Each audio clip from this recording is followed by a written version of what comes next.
危ねえ。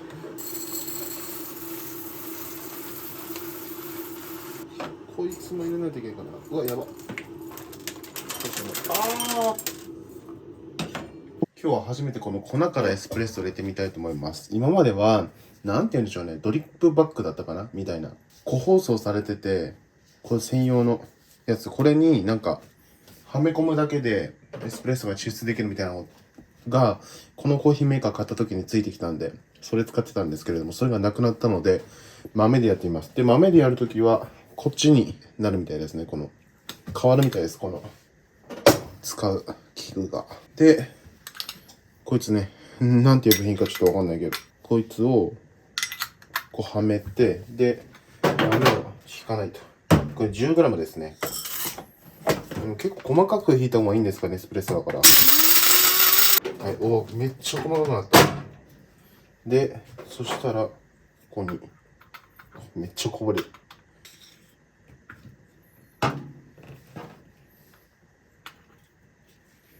なんか量多くない？入んのかなあ、なんか、これするみたいですね。このスプーンの後ろで豆をグッと。これだとまだ入りそうだな。なんか多い。こんな感じかな。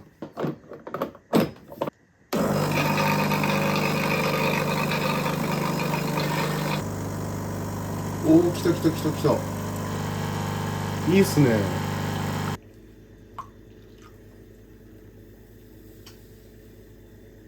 あ、美味しいですね。私結構濃いめが好きなので、エスプレッソの量を多めにしてみたんですよね。そしたら案の定めちゃくちゃ美味しいです。やっぱね、こうやって自分で豆からやると、量とか細かい調節が効くのがいいですよね。さあ、ということで午前中は編集しておりました。すごい、看板付け加えてる。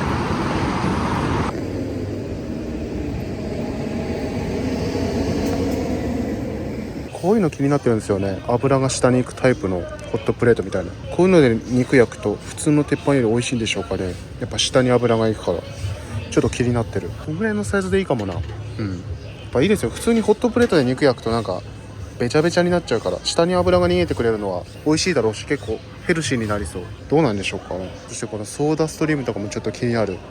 私お酒飲む時に炭酸水とかいちいち買ってくるよりも、こうやってなんかガスのシリンダー、これでもう何百杯とか作れるみたいなので、こういうのの方がいいのかな。飲んでる途中に炭酸なくなっても買い出しに行かなくていいし、結構消費量すごいですよね。この前家族から1箱炭酸水もらったけど、もう飲み切っちゃったし、本体も7000円とかの買ったらすぐ元取れそう。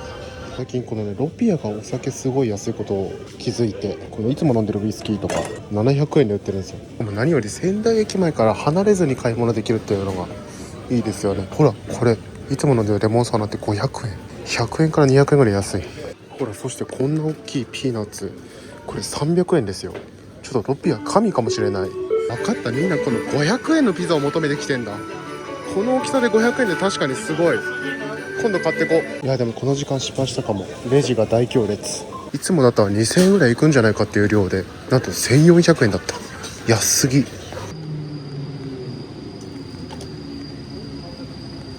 そういえばね、これ最近穴場の駐輪場を見つけたんですよ。穴場と言っても結構目立つところにありますが、これ後ろ側に、背中側に仙台駅東口の入り口があるところなんですけれども、ここに駐輪場があるんですけど、これなんと2時間無料なんですよね。まさか駅前に無料の駐輪場があると思いませんでした。最初の2時間無料っていうね。しかもよくこういうタイプのね、車輪をはめ込むタイプの駐輪場だと、マウンテンバイクとかはね、入れられないですけど、これ結構幅が太いんで、マウンテンバイクでも駐輪できるっていう、ありがたい。喋ってたら駐輪したとこ通り過ぎちゃいましたが、あそこですね。突き当たりにちょうど仙台駅の東口があるっていう絶好のポイントで、ヨドバシカメラとか行く時にね、ここに駐輪して行けるの。それこそさっきのロピアに買い物に行く時とかめっちゃ便利。おしゃおしゃ、今10秒前ぐらい届いた。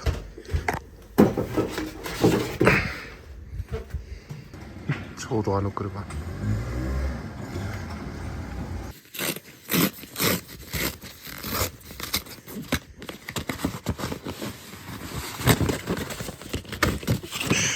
うい。とやっぱビールのともにはこれでしょ。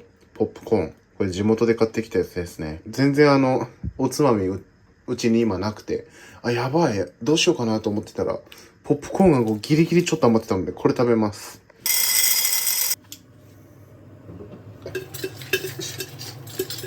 唐揚げ作った油で作ったので、めちゃくちゃ唐揚げの匂いがついてますが、いただきます。うん。うまい。柔らかくてあっさりしてて。やっぱりね、ああいう直売所で買ったやつは、しっかり素材の味を味わえるんですよね。なんかそこら辺で買ったやつって結構、なんだろうな、味がごまかされてたりするんですが、いいものは違う。2杯目はこれ、ジンジャーエールと割ってみました。このね、ビアボールはジンジャーエールとすごい相性がいいってことが分かったので、すぐおすすめです。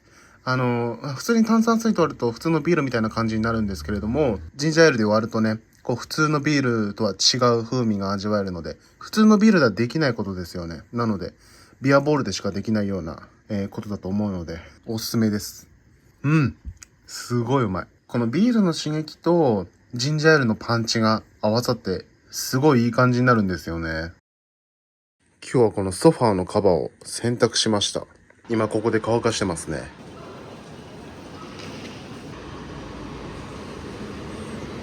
人が多い。今日時間あったんで駅前に買い物しに来ました。これインナーに良さそうだな。ユニクロとかであんま良さげなのがなかったけど、生地もいい感じだし、しかも安い。この時期だから半袖とかセールで安くなってると思いましたが、 H&M 何もやってないですね。久々にスタンダードプロダクツに来てみましたが、ここのドライフラワーいい感じですね。オール300円だし、しかも結構刺すやつも売ってる。しかもお香もあるな。ちょっと気になる。ここにもドライフラワーある。違うお店だけど、なんかこれイソップの店舗が、違う、営業中って書いて、やっぱそうだ、イソップの店舗が拡張されるみたい。拡張されるのか移転されるのか。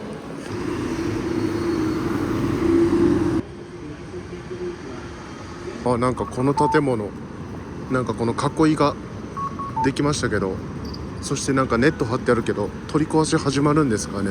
ここも昔エデンがあったところと合わせて再開発するみたいで、どういう感じになるのか楽しみなんですよね。ドン・キホーテはこういう洗剤とか消耗品類が安いんですよね。だんだんこういうの分かってきました。これロピアのピザ、ちょっと気になりすぎて買ってみたんですが、衝撃。カバンに入らない。自転車なのにな。てか袋もらえばよかったのか。なんとか頑張って持って帰るか。これ本当はね、500円ぐらいで買えて、このピザ500円で買えるのもだいぶお得なんですが、なんと今日399円になってた。これめちゃめちゃおしゃれじゃないですか。てか袋から出した方がいいか。スタンダードプロダクツで見つけたドライフラワー、これ300円でこんぐらいですね。なんかすごい匂いがめっちゃするんですよね。これなんだっけかな。ユーカリです。ユーカリのドライフラワーで、そう、最近ですね、この観葉植物を、今まではああいうね、IKEA で買ったフェイクのね、近づいてみるとしっかりプラスチックでできてる植物なんですけれども、やっぱり偽物じゃないですか。ですがこれドライフラワーの方が、これドライフラワーって本物の植物を乾燥させたやつなので、なんていうの、フェイクな感じがしないし、何せ水とかあげなくていいわけじゃないですか。本物の観葉植物を置くとやっぱり定期的に水あげたりとかしないといけませんが、ドライフラワーだと本物なのに水やりとかがいらないっていうので、最近家の観葉植物をドライフラワーに置き換えたいなと思ってるんですけれども、これも実家で買ってきたっていうか地元で買ってきた、でっかいドライフラワー。これドライフラワーって言ってるのかわかんないですけどね、これもなんかすごいちょっと下の花瓶をなんとかしないといけないですけれども、これもなんか結構いい感じでインテリアに馴染んでくれて、これもちょっとね、このテレビ台のとこに置こうかなと思って、で花瓶買ってこなかったんですけど、これいいなと思って、この白いやつ、これなんか珪藻土のおしゃれな、これ多分3COINSとかで買ったお香とかを立ててたやつなんですけれども、これにちょっとあれだな、ここが広すぎるからこうなんていうの、バッと広がっちゃうんですけど、なんかそれを細工すればいい感じになりそう。やっぱりなんかちっちゃいやつが3本しかないんで物足りない感がありますが、結構やっぱりね、全然こう偽物を置いてると、なんだろうな、やっぱりこう規則性みたいなのを感じてきちゃうんですけれども、これだと何て言うんでしょうね、本当に一枚一枚葉っぱの形が違うじゃないですか。これがね、まあフェイクでもね、フェイクの観葉植物でもなるべく本物っぽく見せられるように葉っぱの形を変えたりはしてるんですが、なんか規則性を感じてきてしまうっていうか、やっぱりあんまり言葉では表現できないけど、フェイクと本物って、やっぱりなんかわかるじゃないですか、なんとなく。やっぱり本物を置くと違いますよね。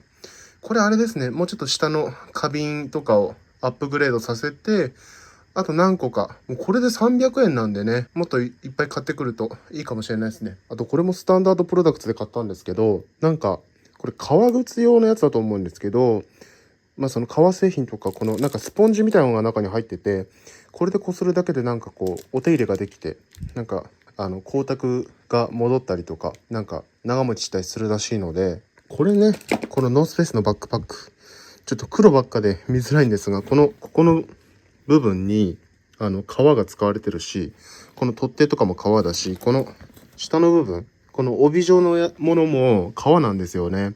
なのでちょっとここら辺しっかりお手入れをしたいなと思って、だから本当はなんかクリームとか塗ってなんかいろいろやったり、ちゃんとしてる人は、ちゃんとやる人はやるらしいんですが、とりあえずちょっとなんかこのこするだけで綺麗になるっていうスポンジ的な、なんて言うんでしょうね、これね。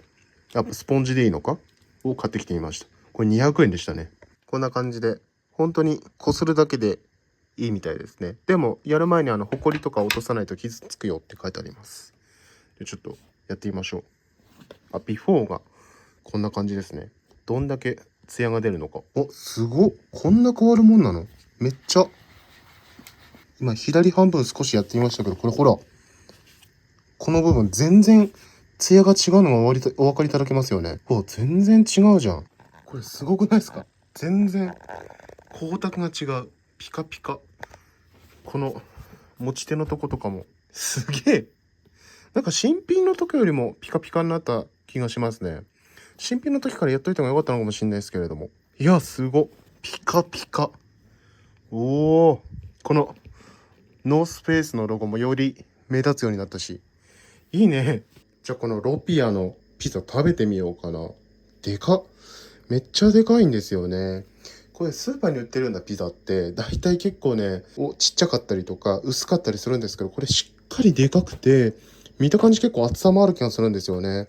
これでこの価格はすごい。もう本当にね、お店にこのピザを求めて行ってる人が結構半数近いんじゃないかなっていうくらい人気で、結構お店入るとドンと積んであるんですよ。これ夕方に行くと本当に身動き取れないくらい混んでて、みんなこのピザを取っていくんですよね。でそのロピアに行く道中もこのピザを何枚も手に持ってる人がいっぱいいて、だからもうロピアに行かなくとも、あのピザなんだ、みんな持ってるけどって結構注目を集めて、ロピアのいい宣伝にもなってると思うし、すごいですよね。でなくなんないんですよね。あれだけの人が殺到して取ってって、でも一人もう本当に5枚ぐらい買ってる人も結構いるんですけれども、なくなんないっていう、どんどん裏で焼いて出してきてるんですよね。すごい。ちょっと味のクオリティがどれだけ高いのか気になります。いいね。いい匂い。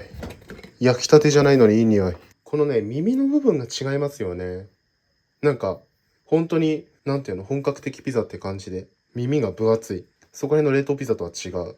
これどうしようかな。オーブンにやるのはめんどくさいなっていうか、もうすでに焼いてあるしね。電子レンジとかでとりあえず温めるか。うまっ。普通にうまい。これ分厚いし。ちなみに電子レンジで1分温めただけで結構美味しい。もうこれ知っちゃったら1枚2000円の高いピザとか頼めませんね。ロピア感動です。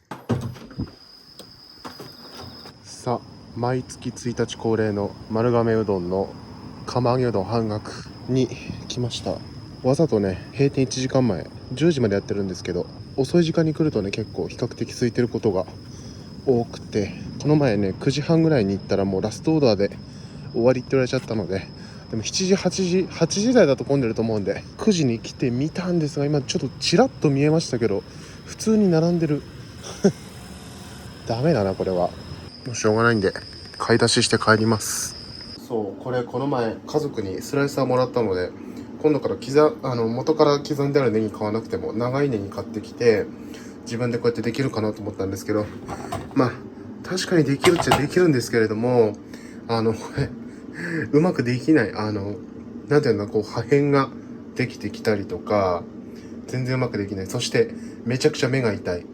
あれですね、なんか引っ張るだけでなんかみじん切りにできるみたいなやつあるじゃないですか。こうボールみたいな中に刃が入ってて、あれ欲しいですね。めちゃくちゃこれめんどくさい。この前家族にもらったしそにんにくだけかな、ご飯にのせて食べると美味しかったやつ。これでパスタ作っても美味しいってね、パッケージに書いてあったので、今日はこれでペペロンチーノを作ってみようと思います。これ結構ね、ニンニク風味が薄かったので結構もう 5個ぐらい入れましたね。でも全然臭くないと思います。でもめっちゃ跳ねる。タレがついてるから。あ、これ想像以上に美味しそうだな。シソの匂いが結構するんですよね。なので、結構シソパスタとか、実家で作ってもらった時あれ好きなんで、似たような味になるかもしれないですね。これいいかも。あ、すごい。まさにその味ですね。ほんと。シソパスタみたいな。これ待って、シソじゃなかったかな、梅でしたよね。多分、梅ニンニクだったんですよね。シソじゃなくて。でもなんか、シソだと思ったらシソの、でも本当にシソの味もする気がするな。でもシソと梅って味似てますからね。まあ確かに、美味しい。このニンニクに味付いてるってのはいいのかもしれない。これも昨日ロピアで買ってきたやつなんですけど、これめちゃくちゃ安くないですか？鶏の胸肉がなんとこれ2キロも入って1056円っていう、このでっかい切り身がね、5つ5枚入ってるっていう、すごいですね。普通はこれで1パックですよね。それが普通の5倍入ってて、しかもめっちゃ安いっていう。いや、もうこれ定期的に買って冷凍庫に入れておけば肉に困ることはないっすね。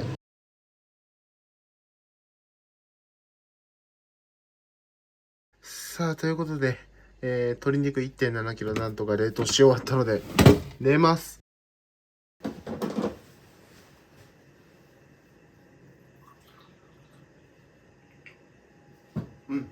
これ食べます。無印の塩バニラバーム。これも季節限定らしいですね。なんかバニラバームみたいなの食べたことあるんですけど、塩バニラバームは初めてです。絶対美味しいと思いますよ。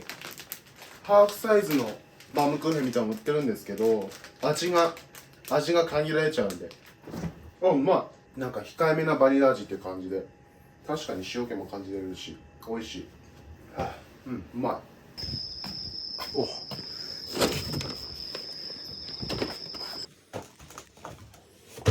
よく見たら郵便受けにも荷物がある。よいしょ。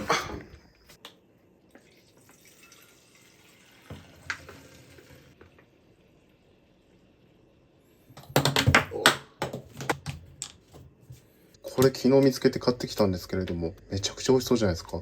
辛ラーメンのブラックってやつなんですけれども、これね、ソースが普通の辛味ソースと、ソースっていうか粉のやつ、スープの素が、普通の辛味のやつと、豚骨のスープがついてるらしいんですよね。だから、ちょっとどんな感じなんだろうって、美味しそうなんで買ってきてみました。なんかブラックって書いてあるから、なんかめっちゃ辛いのかなと思ったんですが、そういうわけではなさそう。なんか、締めにご飯を入れて食べると美味しいらしいのです。ちょっと麺食べ終わったらそれもやってみます。こんな感じで、スープが2種類ついてましたね。なんかすごいスープがめっちゃ多い気がするんだけど、ちょっとこれで作ってみます。5分煮込むみたいですね。確かにちょっと、なんだろう、スープの色が違う気がする。なんだろう、いつもの辛ラーメンの赤いスープよりもちょっと濁ってるっていう、濁ってるっちゃ普通のスープも濁ってるんですけど、なんていうの、確かにちょっと白濁してる感じがしますよね。確かに美味しい。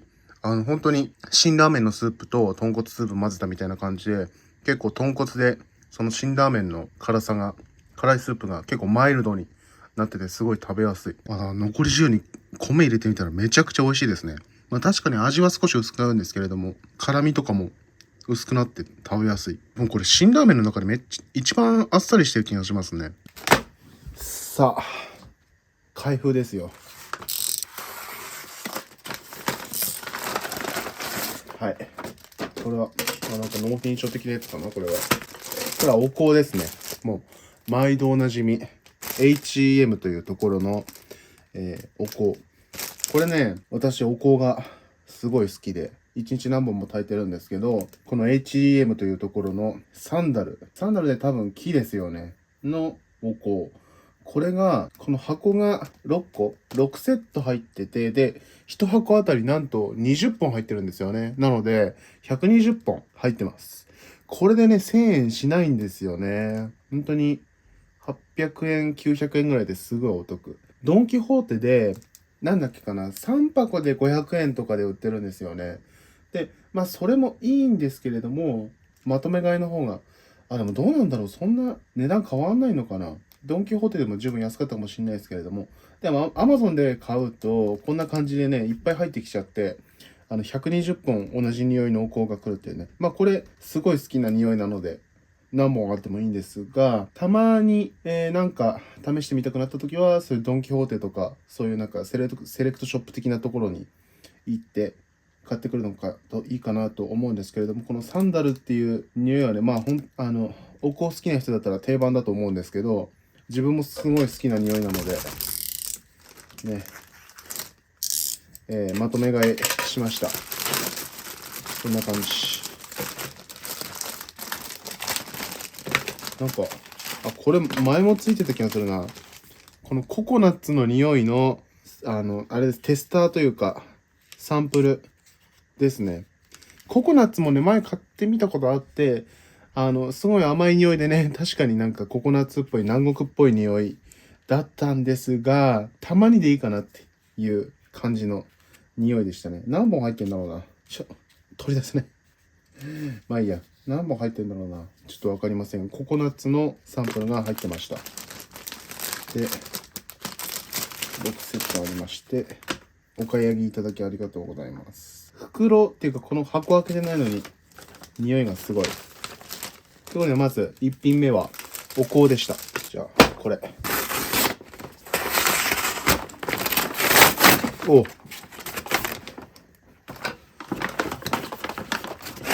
こんな感じ。お次はこっちから行こうかな。じゃじゃん。これは、ウォーターボトルって書いてあるんですけど、最近流行りのこんな感じのやつですね。まあ多分、開けてみてから説明した方がいいと思うんで、とりあえず開封します。蓋か。はい。こんな感じのものなんですけれども、これ見ての通り、ボトルですね。水とか飲み物を入れられるボトルなんですけれども、ちょっとね、こういう系の、持ち運べる、飲み物入れて持ち運べるボトルが欲しくて、まあ、水筒とかうち2、3本あるんですけれども、容量がね、500ml ぐらいなんですよね、全部。で、結構魔法瓶で保温できる分結構重いみたいな感じだったんですよ。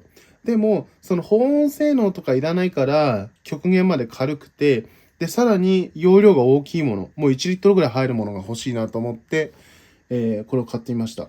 これ結構最近流行りで、いろんなところで見ると思うんですけれども、こんな感じでね、この 100ml、300ml とか、こう容量が書いてあって、で、ここに時間が書いてあるんですよね。こっちにも書いてあるかな。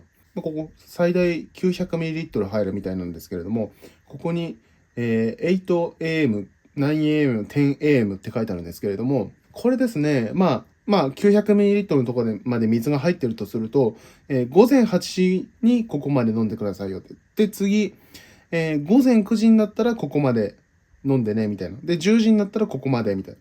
そして、11時、12時で、また満タンにして、2時、3時、4時、5時、6時って書いてあるんですよね。これ定期的に水分補給を促してくれるっていうボトルで、朝家を出る前に水を満タンにして、そうすると、大体このボトルだと、1時間あたり 200ml の水を飲むように管理ができるっていうものなんですよね。12時、大体お昼休みとかになったら、水をまた買ってくるか、給水器で入れるかして、また2時、3時、4時って、こう家に帰るまで1時間あたり 200ml の水を飲めるようになるっていう。あんまりそういうのって家の中でもそうですけど、外だと管理しづらいじゃないですか。結構意識的に水飲んだりしようとしてるんだけど、なかなか難しいみたいなね。そういうやつです。なんか結構気づいたら喉が渇いたようなことがあったりとかね。これでなんか水を飲むことが習慣化できるんじゃないかなと。っていうのもありますが、単純に大きいボトルが欲しかったっていうのもあります。これ安かったんですよね。1999円とかですごい安くて、この、聞いたことないブランドですが、トリップインというところのブランドですね。なんかちゃんとしたところのが欲しかったんですが、ちゃんとしたところのブランドのものが見つからなかったので、これを買いましたが、まあ、大丈夫でしょう。こんな感じですごいデザインも表面なんかマット加工されてて、グレーだと思ったら若干紫っぽい気もしますが、こんな感じの色で、蓋はなんかステンレスっぽい感じになってて、なんか、無臭だ。なんかやっぱこういうよくわからない中華っぽい製品って変な匂いしたりするのかなと思ったんですけど、無臭ですね。よかった。蓋にもパッキンとかがあるんで水が出てこなさそうです。そう、今までね、結構外でね、コンビニでペットボトル買ったりとか、いろいろしてたんですが、やっぱそれだと手間もお金もかかるし、カロリーも多いんで、なかなかね、ここに水をね、1リットル入れて、カバンのドリンクホルダーに入れておこうかなと思って買ってみました。本当なんか水を飲む習慣つけたいなと思って、も本当外にでもね、なんか結構気づいたら喉乾いてるみたいなことあるし、喉乾いてもめんどくさくて飲み物飲まなかったりとかするので、結構ね、こういう大きいボトル欲しいと思う瞬間が結構あったので買ってみました。さあ、これでどんだけ快適になるかっていう感じですけど、多分ね、このメモ1時間に200以上飲むんじゃないかな。多分3時間ぐらいでこれ全部飲んじゃいそうな気もするんですけれども、結構私、水を飲む量が多いので、やっぱこういう大きいボトル、カバンに常備しときたいなと思って、ちょっと使ってみます。で、もう一つは、これタイプ C ケーブルですね。単純にタイプ C ケーブルが足りてなかったので、新しくというか追加で調達したっていう感じですね。やっぱりね、もう最近の流れでも iPhone とかもね、15からタイプ C になって、まだ私の iPhone はライトニングなんですけど、結構身の回りのものタイプ C が増えてきて、で最近カメラとかも増えてきて、ということでタイプ C ケーブルが全然少なくて、この家で使うケーブルに関しては足りてるんですけど、このいつもバックパックに入れて持ち歩いてる、これ無印良品のバックパック、これ無印良品のガジェットポーチ。これも結構ね、タイプ C ケーブルが今なんかも、これ PC 用の長いタイプ C ケーブルが1本しか入ってないし、それ以外ほぼケーブル入ってないですね。っていうような感じで、タイプ C ケーブルちょっと追加しないとやばいなと思ったので、買ったっていう感じ。もう本当にうちの、やばいタイプ C ケーブル足りないと思ったら、そこら辺からこう使っててもね、タイプ C ケーブルを引き抜いて、このガジェットポーチに入れたりとか、もうなんか旅行行ったり、帰省したりするときなんかは、もう本当にデスクに配線してあるタイプ C を、タイプ C ケーブルを根こそぎ引っこ抜いてここに入れて持っていくみたいな感じだったので、そういうことをしなくてもちゃんとあれですね、このガジェットポーチに常に入れておくタイプ C ケーブルをこれにしようかなと思います。だからこのケーブルはもうほぼ外で使うようですね。うちの中では使わず、使ってもいいんですけれども、とりあえずこのガジェットポーチにもう常に常駐させておく用のケーブルです。にしようと思います。で、これ、デジフォースっていうブランドのものを買ってみたんですけれども、これなんと日本のブランドらしいですね。日本のブランドで、私、このね、タイプ C の、AC アダプター、これ持ってるんですけど、これも書いてあるかな。書いてあった、これ。ちょっとエンボス加工なんで見にくいかもしれないですけど、これもデジフォースっていうブランドのやつです。すごい、これね、こんなちっちゃいのに 20W の出力が出せるんですよね。プラグも折りたためて、デザインもシンプルでみたいな感じでめっちゃ気に入ってるんですけれども、ここのケーブル、これちょっと今回2つね、買ってみました。で、これがね、めちゃくちゃお安い。1個700円でしたね。だから2つ買っても1400円って感じで、超安い。で、日本のブランドということもあって、すごい、信頼できます。すごい、最大 100W まで対応ということで、普通にPC とかの供電もできますね。私これ一応 PC 用に、このベルキンのね、2メートルのケーブル持ってるんですけれども、これ 100W かな出せるんですが、PC 用とは言っても、これ結構例えば電源が離れてる時とか、GoPro でタイムラプス撮りたい時とかに、長いケーブル欲しいので持ってるってだけで、PC でも近くに電源がある時であれば、わざわざ2メートルのケーブル使うとごちゃごちゃしちゃうので、やっぱりこの短いケーブルでも PC を使いたいということで、私の MacBook Air は 60W ぐらいあれば大丈夫なんですけれども、100W ぐらい出るものを選びましたね。で、データ転送が最大 480Mbps。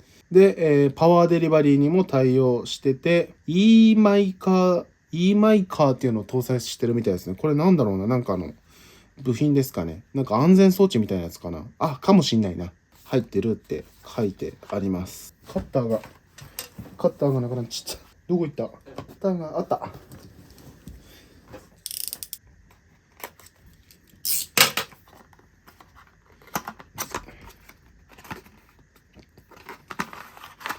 はい、こんな感じ。おお、いいですね。ケーブルもこれ、ファブリック調になってて、すごい質感もいいし、そう、このケーブルの気に入ったポイントとして、この先っぽの端子の部分が、端子というかこの端子の持つ部分がめっちゃちっちゃいんですよね。わかります？普通のケーブル、このブランドも私好きなんですけど、いつも私が愛用しているランポーというブランドのこのケーブル、これもすごいいいんですけれども、このぐらい、この端子の持ち手の部分の大きさがあるんですけど、なんとこれ、デジフォースに関しては、3分の2ぐらいの大きさになってて、ほぼここの持ち手の部分がなんか正方形ぐらいの形をしてて、ここがめちゃくちゃコンパクトなのが気に入りましたね。これによって刺した時に結構出っ張りが少なかったりとか、私、こうやってガジェットポーチに入れる時にこうやって巻き取って、いつもこんな感じにして、ガジェットポーチに入れとくんですけれども、この時も、この端子の部分が全然かさばることなく、はい。もうほぼ、ポーチの今、こっち側のメッシュのこのポケットの中に入れてますが、ほぼわかんない。めちゃくちゃコンパクトですね。で、やっぱすごいデザインもいいですね。このデジフォースっていうブランド、すごい、デザインもすごいシンプルで余計な装飾がなくて、なんかこの直線的なデザインが気に入ってるんですけど、これ同じブランドの AC アダプター。かっこいい。めちゃくちゃこの直線的な感じめちゃくちゃかっこいいんですけれども。で、やっぱ、ちっちゃいんですが、ちゃんと抜き差しは支障なくできますね。こんだけ端子部がコンパクトなケーブルってあんまなくないっすか？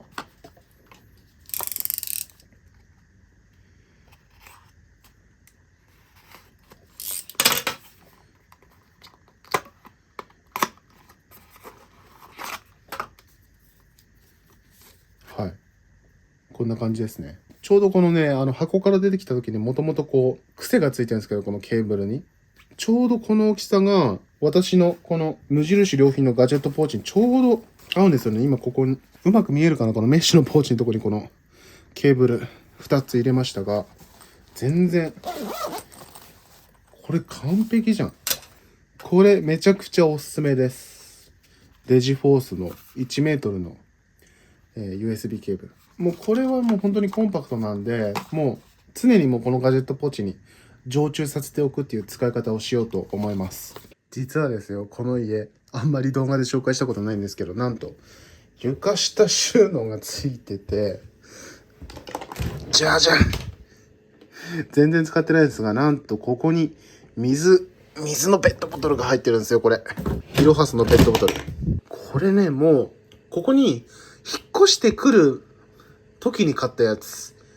非常用に置いとこうかなと思って買ったやつなんですが、なんとこれ賞味期限が、でも一応2024年、1月で切れちゃってますが、2024年の1月っていうことで切れてるんですけど、なんかよく調べてみたら、水のペットボトルってもうほぼ劣化することなくて、もう10年ぐらい、未開封であれば10年ぐらい前のものでも飲めるらしいんですよね。なのでちょっと、これ飲もうかなと思います。これを、あれですね、さっき買った、このボトルに入れて、ウォーターボトルに入れて、持ち歩こうかと思います。これいつも使ってるノースフェイスのバックパックですけれども、全然問題なく、このサイドの、ドリンクホルダーに入りますね。で見た目もこれボトルの部分もちょっと、スモークがかかってる感じになってて、蓋もステンレスでシンプルなんで、この真っ黒いバックパックに挿しておいても全然違和感ない。で、飲みたくなったらスポット。これがね、入れるときにきついとかそんなこともなくて、スポット、さっと。これ大事です。もうすぐ取り出せるみたいなね。もう自転車に乗ってて、赤信号でちょっと飲みたいみたいな時にもね、これでスッと、これ重要。ちょっと明日からちょっと使うのが楽しみ。なんかもっとグレーっぽいかと思ったけど、意外と紫っぽいとか言ってましたが、意外とそんなこともないかな。まあグレーだと思えばグレー。まああんまり気になんない。ちなみに、この財布昨日買った、なんか、革靴用のスポンジみたいなので、これも革の財布なので、革用のスポンジみたいなので磨いてみたら、めっちゃ綺麗になりましたね。これ、どうでしょうか。光沢が半端ないっていう。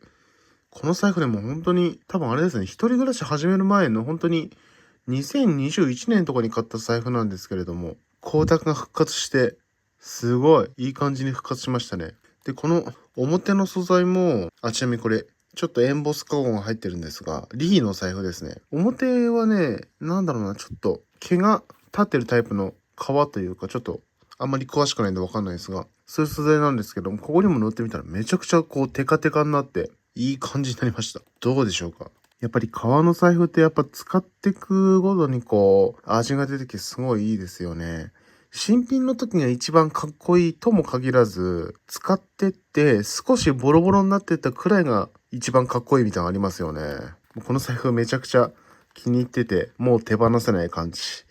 全然今の時代私キャッシュレスとかにも本当に全然そういうのに移行できてなくて、まだ本当に半分くらいはもう現金、完全現金でやってて、まあちょこちょこポイント貯めたりしているものの、どうしてもそういうの苦手で現金で払っちゃうんですよね。なので現金がいっぱい入ってるんですが、なのでもう財布は手放せない感じ。